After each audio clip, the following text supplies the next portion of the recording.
Hello everyone, welcome to all of you on this YouTube channel, Saurabh Goswami History Optional for UPSC, and here we are discussing History Optional lecture series, and today we are discussing chapter 1, and in chapter 1 a particular subtopic, that is Anglo-French Rivalry or Carnatic Wars, we are discussing.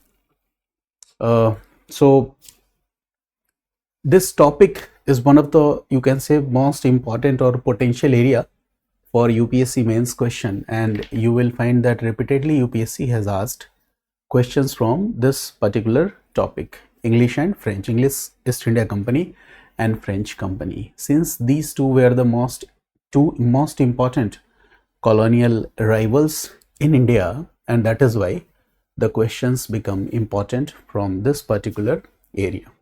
So Anglo-French rivalry or Carnatic War is an important episode in 18th century, because we all know in general studies we have studied that three Anglo-French wars were fought, and the first was from 1740 to 48.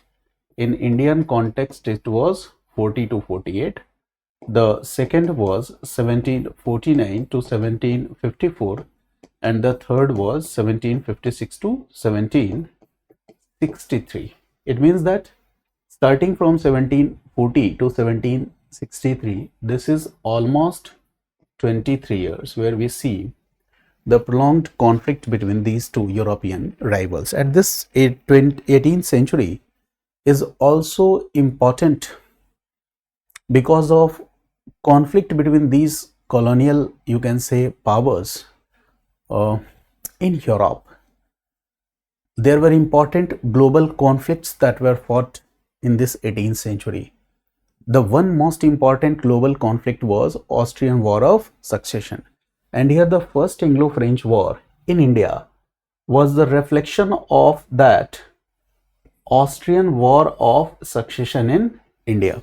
In the same way, in the same manner, we see that the second most important global conflict that was seen in 18th century in Europe was 7 Years' War that continued from 1756 to 1763, and you will see here the years are the same.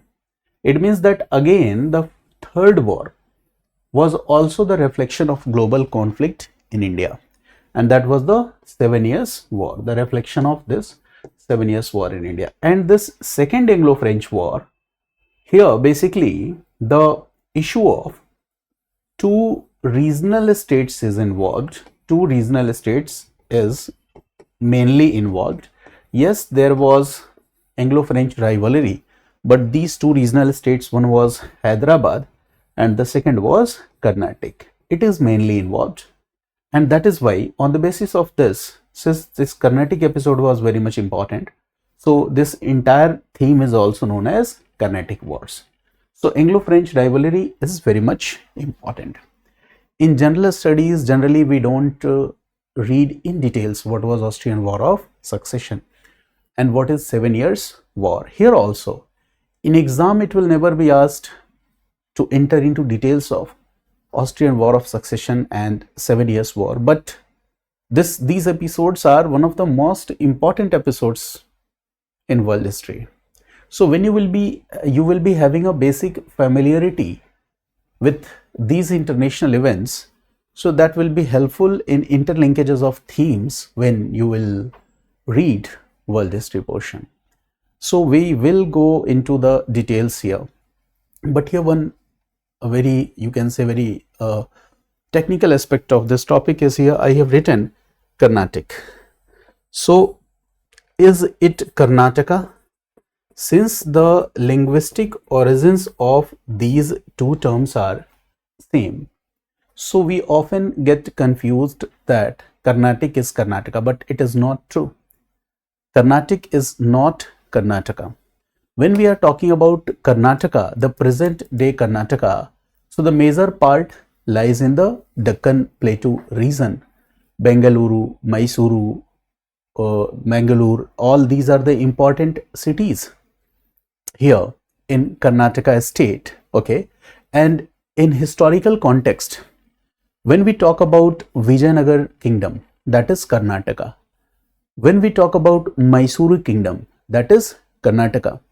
When we talk about Deccan politics, we are talking about Karnataka. But what is Carnatic? Carnatic was a very strategic and you can say most important economic zone in here 18th century, because I have already discussed with you that first Portuguese came, then Dutch came, and while discussing the topic Dutch, I have discussed with you that Coromandel coast of this peninsular India was very much important for the Dutch. I have also discussed some important centers in Coromandel coast, and while discussing those topics, I have told you that all these important centers in Coromandel coast were textile manufacturing units where they were producing cotton textiles, and Dutch were using these textiles to exchange spices from the Spice Island, and that is why for that reason also Coromandel coast was very much important. So after Portuguese, Dutch will came. Dutch will try to establish their dominance on the Coromandel coast, since all these are the trading companies. So after Dutch, when English will come, they will also try to dominate the same Coromandel region. So when we talk about this Coromandel coast region, basically on the southeastern part of India, the region between this Bay of Bengal and Eastern Ghats, okay, so that particular area is known as Carnatic. So in modern sense, when we are talking about Carnatic, we are talking about Madras, Arcot. You must have heard about, in modern India, you must have heard about Madras, you must have heard about Arcot, you must have Mysore. While reading topic Mysore, you will come across the name Trichinappalli or Tiruchinappalli, Pondicherry. All these areas lies in this Carnatic region. So this is a very important difference that you must know, that whenever we are using these terms, we have to be very alert. For example, this particular region is Carnatic region. This particular region is Carnatic region, and this is the same Coromandel coast region. And in the same region, you will see this area which is lying here is what? Arcot. Okay, so that is what? Arcot. That is an important part. And you will see that most important, for example, if you look here, you will find important centers like Pulicat, like Madras, like Pondicherry, okay, like Porto Novo. So all these important centers, these are ports also, lies in this Coromandel coastal region. So this area was very much important for Dutch, because Dutch were mainly focusing where? On Spice Islands and the important textile centers, okay, they were using it to exchange spices by giving textiles from this particular region. Now the same area, here the new powers are English. English will try to dominate this region, since they are the foreign companies, they are doing trade and commerce, and trade and commerce is done mainly through the seas. So sea route, sea trade, maritime trade dominates the scene, and that is why this region is also important. So this is a very basic information that you all know, that whenever you are using the term Carnatic, we are talking about this coastal region, we are talking about Coromandel coast, okay, and this region became the zone of Anglo-French rivalry. That is an important part. And when we say Karnataka, so Karnataka means we are talking about this particular region, that is what? Interior Plateau region, that is what? Deccan. In historical context, when we talk about Mysuru, when we talk about Vijayanagara, it means we are talking about Karnataka. So this is a very simple story that you must know, that Carnatic, this term was used by Europeans in 17th, 18th century, and here whenever you are using this term, it means you are talking about Coromandel coastal region, this particular region, okay, which was under the control of Nawab of Arcot, Okay, I have already discussed here that this is what, this is the zone, Arcot. Okay, then it is present day Tamil Nadu, okay, not modern Karnataka. Okay, so that is the point here, lies between Eastern Ghat and Bay of Bengal. So I think that this is clear that Carnatic politics, whenever we talk about in modern India, Madras, Arcot, Trichinappalli or Pondicherry region, so all these were part of this Carnatic region itself. So I think that this very basic concept is clear. It is very important to develop good command over the basic concepts whenever we are reading any theme. Initially, it will take too much time when you will read each and everything very carefully, but this will make your task easier. It will be easy for you to revise. It will be easy for you to identify the core area. It will be easy for you to make the short notes. Okay, so definitely this will prevent us from memorizing a lot of things. If we understand, that is very much helpful for us. So right now we are going to enter into the theme, and this very first chapter, I told you that this is taking almost 15 to 20 lectures now. Here lectures means what?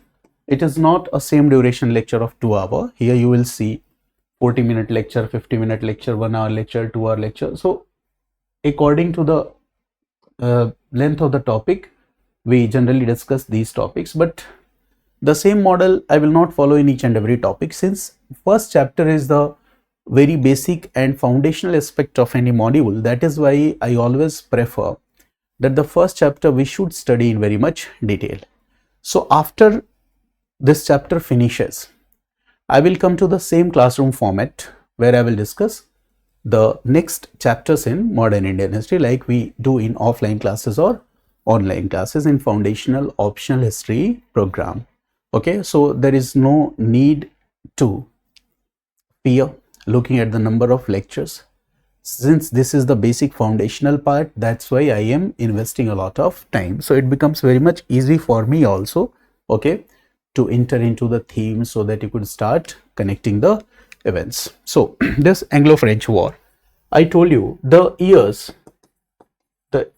of Anglo-French Wars. I think all of you know this. The basic details you will also find in 8th class NCERT book. Okay, so I think that you all are familiar with the basic details, but still I am writing here that this is an important event of 18th century. And whenever you are writing mains, so try to connect the facts with this particular you can say method, that you will talk in context with centuries.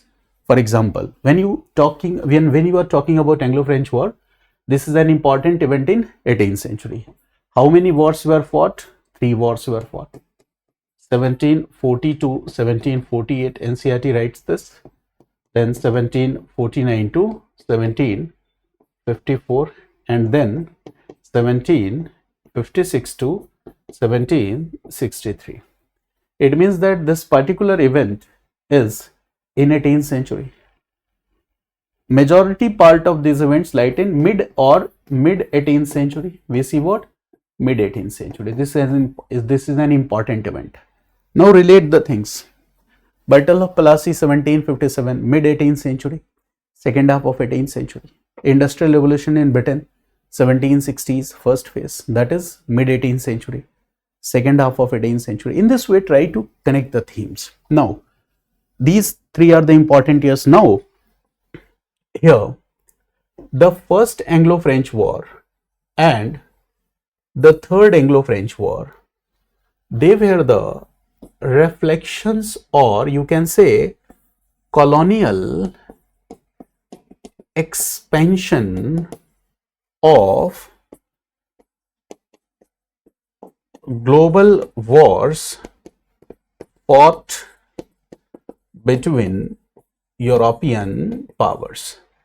They were the expansion of wars fought between the European powers, first and third. And here the first war in Europe was Austrian War of Succession. Austrian War of Succession. And the extension of this war was seen in India also, because both these two powers, English and French, were the main rivals in India. So the first reflection was seen in context of India in the year 1746. That is why some of the books write that first Anglo-French War year is 1746 to 1748. The third war is the reflection of 7 years war in Europe, and the second Anglo-French War is what is fought on the issue, that is local issues, the issue of region, the two regional states, that is Hyderabad and Carnatic. Okay, so these are the three wars. So here we have to segregate the themes. First, we need to understand that what was that global context of European rivalry. In 18th century, what we see in India also, the process of political fragmentation have started. In 18th century, in Europe, we see intense competition among major powers in Europe. So here we need to understand the global context. We need to understand the global context of this conflict. So in global context of this conflict, here we are going to relate two themes. The theme one is what? Theme one is first Anglo-French War, and the second is theme 3, that is third Anglo-French War. Third Anglo-French War. These two are related to global conflicts 1740 to 1748, and here we see 1756 to 1763. It means that India became a theater of expansion or reflection of these global conflicts. In India, we see the same global imperial rivalry. India become a theater of this. So whenever we talk about major European powers, okay, so English and French are the two main among major European powers. There is Austria also, there is Prussia, there is Spain, there are many countries, but English and French are two important powers here. And they are fighting for what? In Europe, the conflict is first on the issue of trade, that is commercial rivalry. The second on the issue of establishing control and dominance over more and more colonies, and that is what? Colonial rivalry. And the third is on the issue of maintaining political influence over the entire Europe. It means there was a case of balance of power. Okay, also major European powers will try to have balance of power focused or concentrated in their hands. Okay, so that is the point. So here the first conflict is Austrian War of Succession, that is ultimately related to our first Anglo-French War. So let's discuss the very first conflict, and that is what?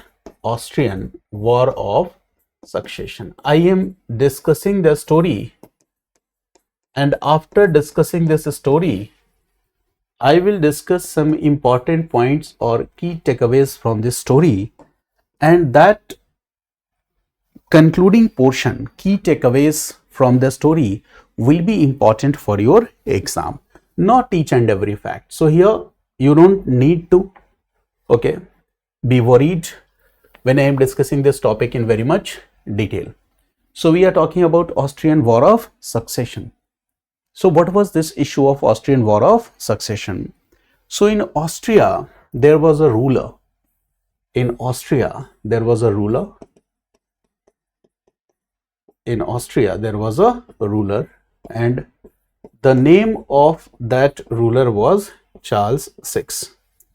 When we talk about Austria, it means we are talking about Habsburg dynasty. And here the ruler was Charles VI. And this ruler Charles VI had no any male heir, okay, no male heir. This ruler Charles VI had no male heir. He had no male heir. He had a daughter only. He had a daughter only, and the name of that daughter was Maria Theresa. But in those times, generally, the people were not having this, you can say, acceptability of daughter getting the imperial throne. So Maria Theresa was the daughter, and Charles VI was knowing this, that after my death, my people or the states which are under the control of Austria, the rulers of those states, they will not be ready to accept Maria Theresa as the successor. The ruler was well aware of this. So Charles VI did what? He issued a pragmatic sanction in the year 1713. Here the ruler, knowing about the challenges, he did what? He issued a pragmatic sanction.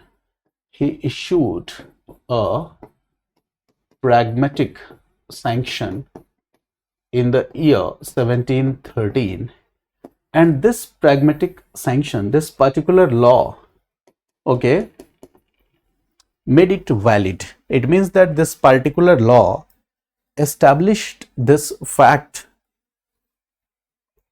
that after the death of Charles VI, Maria Theresa would inherit all Habsburg territories. This sanction established, or you can say that legally validated, this sanction established and legally validated that after the death of, it means that this time not, he was not dead, but it established that after death of Charles VI, what will happen? Okay, Maria Theresa, it means daughter, Maria Theresa would inherit all Habsburg territories, and whenever we are saying Habsburg territories, we are talking about Austria, we are talking about Hungary, we are talking about Bohemia, we are talking about Silesia. All these were the parts of Austrian territories. Now, since Charles VI was alive, so what will happen? All the Habsburg states, all the Habsburg territories will accept it. They will say that yes, we will accept. Once you will die, we will accept your daughter as the inheritor of throne. Okay. Now the issue was settled. And what happened? In 1760, the ruler Charles VI died. In 1760, what we see, that the ruler Charles VI died. Now what will happen? According to that pragmatic sanction, Maria Theresa would inherit Habsburg territories. Now, after the death of Charles VI, many states refused to acknowledge Maria Theresa as the successor of the imperial throne. This is the problem. It means that until Charles VI was alive, no one was having any objection by that pragmatic sanction. But once Charles VI died, now the states are saying that no, we are not going to accept Maria Theresa as the inheritor of the throne. And what will happen? In 1740, Charles VI died, and as a result of this created 1760, Charles VI died, and now the states are not ready to accept Maria Theresa as the inheritor of imperial throne. And in this way, what we see, that succession disputes will arise. Succession disputes will arise, and this is called Austrian succession disputes. And this succession dispute will ultimately convert into war, and that is known as Austrian War of Succession. This succession dispute will ultimately get converted into war, and that is known as Austrian War of Succession. So this Austrian War of Succession started when? 1740. After the death of Austrian ruler Charles VI. Now what happened in this war? So the ruler is died now. Now what are the important events that followed after the death of ruler? Okay, so here look, there are two important powers now. One is Britain and the second is France. Now what happened here? Okay, we see that Austrian ruler Charles VI is dead. Now there is a conflict. Now what will happen?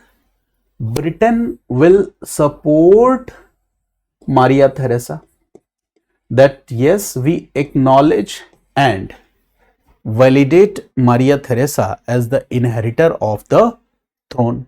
This is the point. Now when Britain will support Austria, so what will happen? This will promote a kind of diplomatic alliances between Britain and Austria.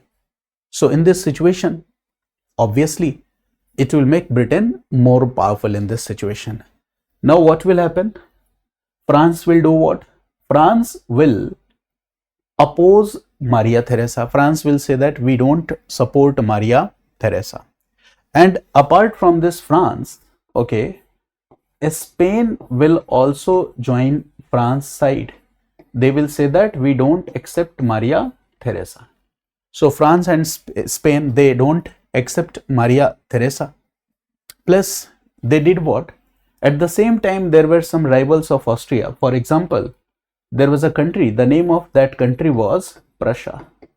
And Prussia was also not ready to accept Maria Theresa as the inheritor of the throne. So this is a block in which there is France, there is Spain, there is Prussia, and there was another territory that is known as Bavaria, which used to be a part of Austria Kingdom. Now the ruler of Bavaria claimed himself as the successor of the imperial throne. वो कहता है कि अब Austria का राजा मैं ही हूं. He himself claimed that I am the ruler of the imperial throne. It means that when the Bavaria ruler is claiming that I am the inheritor of the Austrian throne, it means that he is not accepting Maria Theresa as the ruler. Here France is not accepting Maria Theresa as the ruler. Spain is not accepting Maria Theresa as the ruler. And Prussia is not accepting Maria Theresa as the ruler. And at the same time, what happened? Prussia invaded. Where it invaded? It invaded a very important territory of Austria, and that territory is known as Silesia. That territory is known as Silesia. So what happened? Prussia invaded Silesia, and Silesia was a part of Austrian territory. So in this way, war started. And Prussia, why Prussia invaded Silesia? Because Silesia was a very important strategic area zone. It was a very important economic zone. So Prussia thought that this is the right opportunity, that if I will invade Silesia, because the ruler is died, there is a confusion that who will become the ruler. So if I will invade Silesia, so what will happen? Okay, I will gain some. It means that basically the issue is Austrian War of Succession, but here looking at the opportunities, the practical issue is what? How this war started? This war started when Prussia made conquest of Silesia. This happened, and in this way, what we see that different powers came in conflict with each other. And this is what? This is a war which started in 1740 and it was continued till 1748. And in 1748, a treaty was signed, and this treaty was known as Treaty of Aix-la-Chapelle, and this war came to an end. In 1748, this war came to an end. So this is what Austrian War of Succession in Europe. This is the point. Got it? So France was involved. Why it was involved? Because France and Britain. What do you see? These are the two main rivals. And they are the two main rivals not only in Europe but also in the colonies. France and Britain, they are fighting for trade. They are fighting for colonies. They are fighting for supremacy. So whenever they are getting any opportunity, they will try to make, they will try to dominate the scene, entire scene. So in this way, you can say that France was knowing that if we will make Austria weaker, so this will ultimately help us. Making Austria weaker means disintegration of territories, and France will also get a share. This is the point. Britain joined Austria because Britain was knowing this, that if Austria will get weaker, and these powers are together, they are making an anti-Austrian bloc. So in future, it will create balance of power challenges for me. So this is the point here. So we see that gradually this converted into a global conflict. Now what we see, the reflection of this war, Austrian War of Succession, was seen in different areas. For example, the reflection of this war was seen in colonies also. For example, the reflection of this war was seen in India. The reflection of this war was seen in North America and many other places where these two powers were present. That is the point. So in India, what happened? 1746, French captured Madras. French English came in conflict with each other. So this war started in India. In North America, again the reflection of this war was seen, and there was a war that was fought in North America from 1744 to 48, and this was known as King George's War. So it is not only in India, you can say two powers are present. So obviously there will be skirmishes, choti moti jhadpein hongi, and these two powers will come in conflict with each other.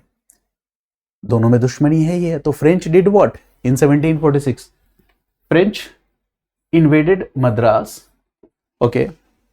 They captured Madras, and the French defeated Nawab of Carnatic in a battle that is known as Battle of Adyar. So French were, you can say that they were making competitive edge at that time. But finally what happened, by this Treaty of Aix-la-Chapelle in 1748, when the treaty was signed, the Madras, this territory, was again returned back to British. It means that British restored their control on Madras. So that is the point. So whenever we talk about First Anglo-French War, always remember the local issues were not important here. This is the reflection of a global war. Now, the Third Anglo-French War, I have already told you that first and third Anglo-French War, it was also the reflection of the European conflict. Year is what? 1756 to 1763. Now this is the same year where 7 years war were fought in Europe. So what we see that in Europe in 1756 to 1763, 7 years war were fought.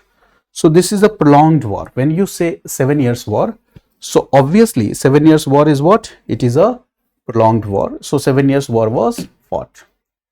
And in history, this 7-year war, why this is important? Because it is also known as First Global War. That is why it is very famous. This is the 18th century, and this war is known as First Global War.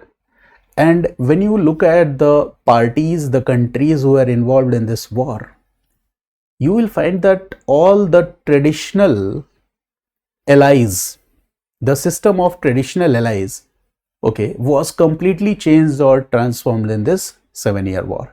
Okay, so previously those who were friends became foes, those who were foes became friends. Okay, जो दुश्मन थे दोस्त हो गए, दोस्त थे दुश्मन हो गए. तो जो ट्रेडिशनली लंबे समय से एक अलायंसेस का सिस्टम चला आ रहा था, वो अलायंसेस का सिस्टम भी यहाँ जाकर ब्रेक होगा 7 years वॉर में. तो if we talk about the major powers who participated, okay, in this 7-year war, so there were two blocks here. There were two rival blocks, or this also I will discuss. Two rival blocks that we see in 7 years war. The first rival bloc was called Anglo-Prussian bloc. The first rival bloc was called Anglo-Prussian bloc. Why I am saying Anglo-Prussian bloc? It means English plus another country, that is Prussia. The second bloc was mainly known as Franco-Austrian bloc. The second bloc here is known as Franco-Austrian bloc. Why we are calling this? Because here France plus Austria. France plus Austria. Why this is important? ये क्यों important है समझो. Before this we discussed a topic, and that was Austrian War of Succession. So look here, in this Austrian War of Succession, the most interesting thing is what? Britain is supporting Austria, fighting war against France. Here France and Prussia fought together against Britain and Austria. तो यहाँ alliance system में क्या है कि Austria के लिए Britain लड़ रहा है, और 7 years वॉर में ऑस्ट्रिया ने क्या किया है, किसको ज्वाइन किया? फ्रांस को. और यहां पर क्या है, फ्रांस और प्रशा साथ में लड़ रहा है. 7 years वॉर में क्या है, प्रशा ने किसको ज्वाइन कर लिया? ब्रिटेन को. तो इसी को कहा जाता है जो ट्रेडिशनल ओके ब्लॉक्स, और you can say that traditional alliances. Okay, all previous traditional alliances were, okay, all previous traditional alliances, the system of previous traditional alliances was challenged. This happened in 1756. So in the context of history, this event is also known as first diplomatic revolution in the history of Europe, because the traditional blocks were challenged here. Okay, plus there were other allies also, but these are the two most important powers. Now why they came together? 7 years war. Okay, 1756 we see what, that Austria joined hands with France. What was the reason? So there is one reason. In Austrian War of Succession, what happened? In Austrian War of Succession, okay, there was an important territory of Austria that was known as Silesia, and this Silesia was taken by Prussia. Very easy. And Prussia was supported by France. Now what is the diplomacy of Prussia? What is the diplomacy of Austria? Diplomacy of Austria is, in 1756, diplomacy क्या है कि if Austria will make alliances with France, so in that case Austria can easily get Silesia from Prussia. यानी Austria जैसे Prussia किसके दम पे बोल रहा था? फ्रांस के दम पे. पीछे सपोर्ट किसका था? फ्रांस का. तो प्रशा ने सिलीसिया टेरिटरी ले ली ऑस्ट्रिया से. अब क्या होगा, अगर ऑस्ट्रिया प्रशा के बॉस से ही दोस्ती कर ले तो फिर वो आसानी से सिलीशिया को वापस ले सकता है. So that is why Prussia did what, okay, here what we see that Austria and France both came together. तो यहाँ पे ऑस्ट्रिया का एक अपना ऑब्जेक्टिव है और वो क्या है कि सिलेसिया प्रशा से वापस लेना है. But what will happen? But in this situation now Britain will, or English Britain you can write, Britain will absorb this, that if France and Austria are together, so in this situation balance of power will be in their favor. So it was very much essential to maintain this balance of power, and in this situation what will happen? The Britain will now support the Prussia. The Britain will now support the Prussia. In this way we see that a new power block was created. There were other minor powers also, but here what is the main issue?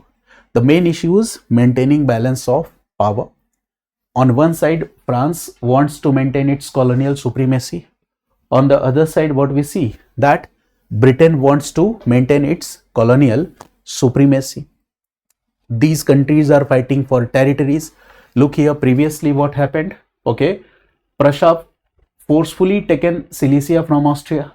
Now Austria wants to take back its territory from Prussia. That's why I told that in 18th century the European countries, major European countries, were fighting for trade, were fighting for supremacy, were fighting for territories, and that is why we see there is a shifting in the alignment, and that is what this is known as diplomatic revolution. Okay, so here the main objective of this diplomacy is what? To prevent your rival from dominating the scene. English want to prevent French from dominating the scene. French wanted to prevent English to dominating the scene. So they are basically trying to maintain an equilibrium. Okay, and that is what BOP politics, balance of power politics. And these two powers who are making this much effort in Europe are also present in India. So obviously there will be a conflict in this situation. So when we look at the nature of the wars that were fought in the form of Anglo-French wars, you will see that the Anglo-French war in India is basically the colonial extension of the European wars. This is an important takeaway. You can write this. It will be this point you can use in your mains examination, that Anglo-French wars in India were the colonial extensions of European war. Colonial extensions of European wars. You don't need to write the entire story in the background. I told the story so that you could easily relate these points. Otherwise मैं सीधा लिखवा सकता था 2-4 point, but पीछे की कहानी जब हम समझे रहते हैं, so it becomes very easy for us to remember the important key takeaways. Got it? The second important point, what we see that, okay, the European countries are fighting war in Europe. Countries are fighting war in Europe, but in colonies what is happening? In colonies what is happening? Are the European states directly involved in conflict in the colonies? The answer is no. The European states are not directly involved, but in colonies what we see, that the European trading companies are directly involved in the conflict. That is an important part. In 7-year war, European states are involved. In Austrian War of Succession, European states are involved. But what about Anglo-French War in India? The European states are not involved. Who are involved? Trading companies are involved. So that is an important point which you are going to use in your mains examination. So we can write here that there was the limited role of the European states in these conflicts. The main role was played by the trading companies. Here the warfare, the conflicts that is being done here, or conflict that we see here, is basically a part done by the trading companies. And what is happening here? The second important point here, that the trading companies are directly involved here in conflicts in colonies, and here these trading companies are using and utilizing the local alliances in this conflict. That is also an important part. That in Anglo-French War, basically in Second Anglo-French War, where the issue of Hyderabad and Carnatic state was involved, what we see that the European trading companies are involving local states like Hyderabad and Karnataka. Okay, in Hyderabad you will see that English will support, French will support two, okay, rival claimants of power, two different claimants of power. The same will happen in Carnatic. English and French will support two different claimants of power. This is happening. So that is also an important part. They are fighting wars using and utilizing your expenses also. They are using local powers. Okay, they are making alliances with the local powers, and in this way they are fighting war with India. So here I told you that the European companies are making alliances with the local powers. Okay, how you can say this? So we all know that the second Anglo-French War, the second Anglo-French War, 1749 to 1754. This was the year. Okay, you don't need to remember each and every battle that was fought during this second Anglo-French War. In optional, that is not needed. Only what you need to know, two local states issue was involved. One was Hyderabad and the second was Carnatic. In Hyderabad, what happened? After the death of Nizamul Mulk Asaf Jah in the year 1748, you see the fight for succession started, and there were two claimants of power. One was Nasir Jung, and the second was Muzaffar Jung. One was Nasir Jung and the second was Muzaffar Jung. So this is what? Fight for succession. Fight for succession. Why fight for succession? Because there were no any definite rules for succession, that who will inherit the throne. There were no any fixed rules for that. The one who is powerful will dominate the scene, will become the ruler. So this is a serious limitation of 18th century states. So there are two claimants of power, Nasir Jung and Muzaffar Jung. Now what will happen? French will support Muzaffar Jung and British will support Nasir Jung. So here who is supporting? French state or French company? French company is supporting. Here who is supporting? Britain is supporting or British East India Company is supporting? The British East India Company is supporting. So here who is involved in war? Not states but companies. Colonies की सबसे खास बात है. Now देखो, in exam you might be confused कि किसने किसको support किया था. Nasir Jung, Muzaffar Jung. So many a times we see that in confusion the names are interchanged. So you must make some tricks. For example, always remember FM. FM radio पता होगा. It means Muzaffar Jung was supported by French.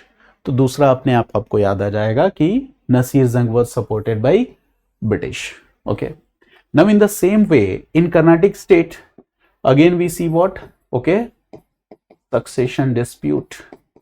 Here also we see what? Succession dispute.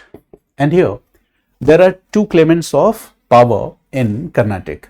One was Chanda Sahib and the second was Muhammad Ali Khan. Okay, so here are two claimants of power. One is Chanda Sahib and the second was Muhammad Ali Khan. Muhammad Ali. Muhammad Ali, it is famously written. Many times you will find Muhammad Ali Khan. In some books it has been written complete name Muhammad Ali Khan Wallaza, but this is Muhammad Ali. So who supported whom? Again, so French supported Chanda Sahib and English supported Muhammad Ali Khan. So might be possible कि आप भूल जाओ, तो finance commission FC याद कर लो. French supported चंदा साहिब, यहाँ पे FM फ्रेंच सपोर्टेड मुजफ्फर जंग. So you make some tricks for these kind of facts or informations. Facts and informations are very much limited. So these are the alliances. These are the local alliances. Companies are taking help and support of these local alliances. And now when companies will intervene in these succession disputes, what will they do? They will do militarization of these succession disputes. That is an important point. So when trading companies interfered, When trading companies interfered in these disputes, they did what? They did militarization of these disputes. Now French company, English company both had well-trained European armies. Okay, so what will happen? Ultimately, they are paving the way for a new system where the local states or rulers in India, in order to get military edge over their rival states, they will start taking the help of these European trading companies. And now it will be very easy for these European trading companies to maintain large armies on behalf of the expenses that will be met by these local states. And these succession disputes where these foreign companies are intervening, they will also give valuable experience to these companies. For example, French and English both are intervening. So they are intervening in the local politics, internal matters, succession politics. So when they will get involved, they will get an important idea and insight about the diplomacy, that how to maintain diplomacy with these local rulers. They will develop a good idea that how we can politically manipulate these local rulers to get maximum advantages from this trade and commerce. They will get an idea that how to make alliances, alliance building. So basically they are getting experiences of diplomacy, they are getting experiences of political manipulation, they are getting experiences of alliance building. And these experiences, or you can say that these lessons which these companies will learn, they will use it later.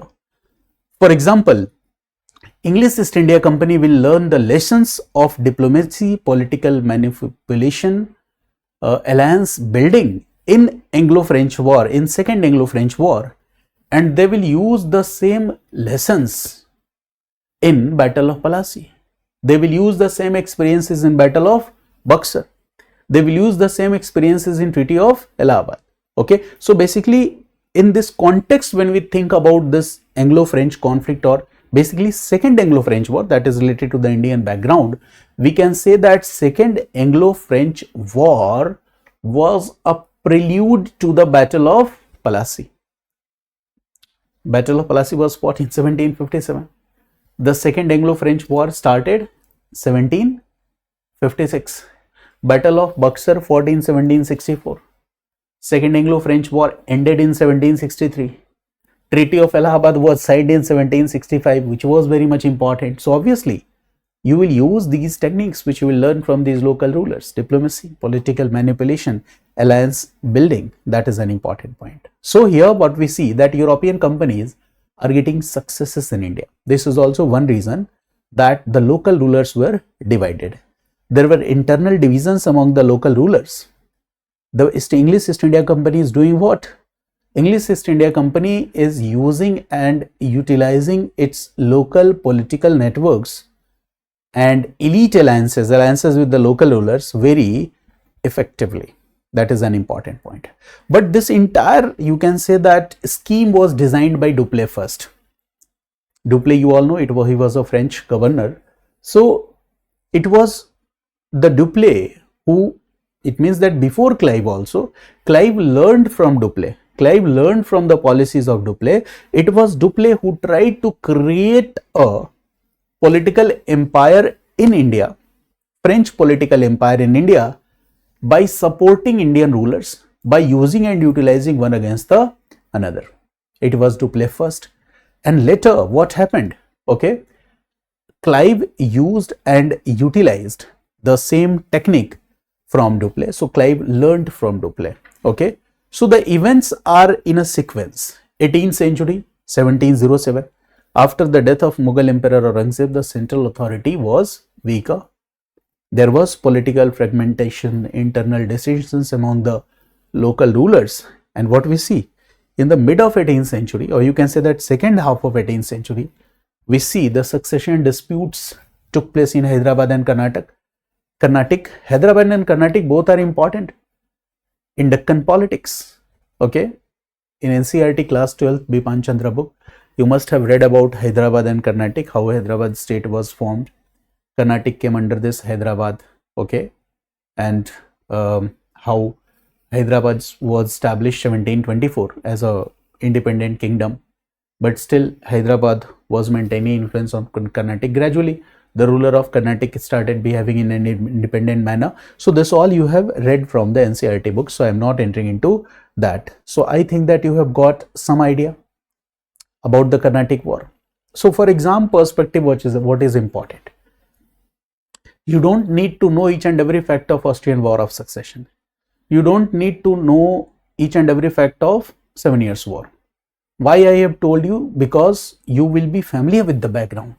So when you will be familiar with the background, so you will be able to examine the nature of the company in a very effective manner. So always remember 3 wars, first and third, European background, second war, Indian background. In Indian background, Hyderabad and Carnatic state, there was succession dispute. First war, European succession dispute. Okay. Third war, 7 Years' War. Okay. So I hope that you have got some idea. Okay. Why Carnatic War started? If someone asks you that what are the causes for Carnatic Wars, you will say that Anglo-French commercial rivalry. Both were trying to establish their powers in India. Both were trying to develop a political empire in India. Dupleix was trying to do the same. Okay. Both were trying to make trade and commerce more and more profitable in India. For both of them, Coromandel coast was very much important. There was an intense competition between English and French to establish dominance on this Coromandel coast region. In Coromandel coast, there were important centers like Madras. There were important centers like Pondicherry. British and France both wanted to maintain their control over Madras and Pondicherry. So obviously there will be conflict. Okay. Now there was also a reflection of the European wars. India became a global theater of the European wars fought. In Europe, Austrian War of Succession, 7 Years' War were fought. And in European wars, states were directly involved. In Indian wars, trading companies were involved. Okay. So India also became a battlefield. You can also say cause of Anglo-French rivalry. You can say that since 18th century, beginning of 18th century, after the death of Aurangzeb, the conditions were favorable. The central authority declining. There was political fragmentation, internal dissensions. Okay. And in this situation, the companies thought to use and utilize their diplomatic methods to establish their control and dominance over the local states. And they get the opportunity. When there was succession dispute in Hyderabad, they got the opportunity when there was succession dispute in Carnatic. And there was the role of governors also. For example, French governor Dupleix, he first used and utilized the policy of interfering in the local rulers' internal matters, okay, to provide them help and support of the European trained armies to get an edge over their rivals. But English could not be a mere spectators in this process, so they supported the rival claimants of power. In this way, both these two companies were involved. And what was the impact of this war? We all know that Anglo-French rivalry, Battle of Wandiwash is very much decisive, 1760. So we see that in this rivalry, finally, English became the victorious. French were defeated. French dreams of making a political empire in India was shattered. French military power was collapsed. This happened. The war finally came to end with the Treaty of Paris in 1763. The war ended in India also. But by this war, it was established that the East India Company is the most dominant European power in context of India. Okay. This war also established that before this war, the companies were trying to promote commercial imperialism. But after this war, we see a new process, and that is what? Territorial imperialism. After this war, this new tendency was seen. Bengal, Buxar, Treaty of Allahabad, okay, all this happened. Okay, so what we see that this war changed the nature of companies also. Previously, where they were focusing on commercial imperialism, now they started focusing on territorial imperialism. And this war also established this fact that European companies, their army, well-trained European military forces, their military tactics, their artillery, their military discipline is very much supreme. And Indian rulers, if they want to fight with the European companies, they will have to upgrade their army. And this lesson was learned by the Mysuru rulers, Hyder Ali and Tipu Sultan, who started doing military upgradation, okay, who started maintaining their army efficient on the lines of European trading companies. And in this way, Mysore became an important challenge for the English. This happened.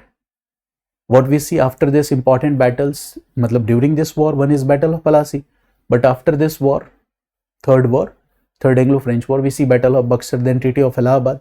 So when you look at the Battle of Plassey, Battle of Buxar and Treaty of Allahabad, and when you relate this entire episode with this Anglo-French War, so you will find that when you look at the third Anglo-French War, 1756 to 1763, you can say that Anglo-French wars in India were a prelude to British conquest in India, Battle of Plassey, Buxar and Treaty of Allahabad, because they learned important lessons from that particular part. Okay, this is an important point. So this entire conflict, Anglo-French conflict, basically second one, is seen in context of as a conflict, okay, basically where in South India.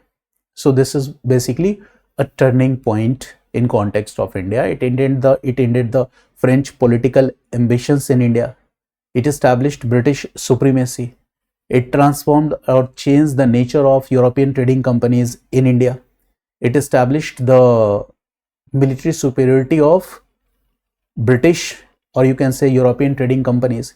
You can say that Anglo-French conflicts paved the way for the British expansion in Bengal region, and it was completed by the Battle of Plassey, Buxar and Treaty of Allahabad. This is an important point. Now, there are different schools of history. The colonial historians, when they will focus on this event, they will say that the British victory was due to their military superiority, military discipline and well-skilled army. But the nationalist historians will say that British used conspiracies, political, you can say intrigues. They developed local alliances with the rulers, and finally they get, you can say, victory in this war. Okay, so that is an important point. So what is important for this Anglo-French War? As a conclusion, I can say that Anglo-French wars were like a preparatory stage for the establishment of British rule in India. Because when you talk about the establishment of British rule in India, you will talk about Battle of Plassey, Buxar and Treaty of Allahabad. So when you talk about the preparatory stage for the establishment of British rule in India, you will talk about Anglo-French conflict. So this is the relation. Anglo-French conflict were like the preparatory stage for the establishment of British rule in India. So I hope that you have got the idea. Now, this Anglo-French rivalry, there was a global context of Anglo-French rivalry. I have already discussed with you. You are familiar with the dates and events in Anglo-French wars. Okay, you are familiar with the reasons. Why were English successful? Because when you compare English with French, you will find that English have a strong naval power. When you compare both, you will find that the English naval power was stronger than the French. Maritime supremacy of British helped them. Financial strength, English East India Company has a strong financing banking. British capital strengthened its commercial operation. We all know that French were facing difficulties. French government was facing challenges. Okay, nature of English and French company was also different. Okay, so there were limitations for the French company, and British state also supported East India Company proactively. English, when we talk about English, they are the effective learners. For example, Dupleix policy was used and utilized by Clive. Okay, and French company made a mistake. They recalled Dupleix back. Okay, and what will happen? Okay, this will change the fate of French company in India. So when you will compare, you will find that when we talk about the strategy, so French were also weak in making strategies. That is the point. Okay, so we can basically relate these things. French, British, I think it is Hank.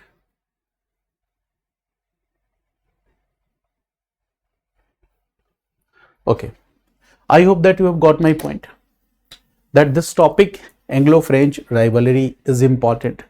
There are questions like what are the success, what are the reasons for the success of British, reasons for the failure of French. So there are very basic questions that I will discuss in PYQs. Now in next class, we will discuss some important events related to this. For example, we have talked about Battle of Palasi, Buxar and Treaty of Allahabad. So we will talk that episode also. We will have a short discussion on that episode also, so that you could relate the themes.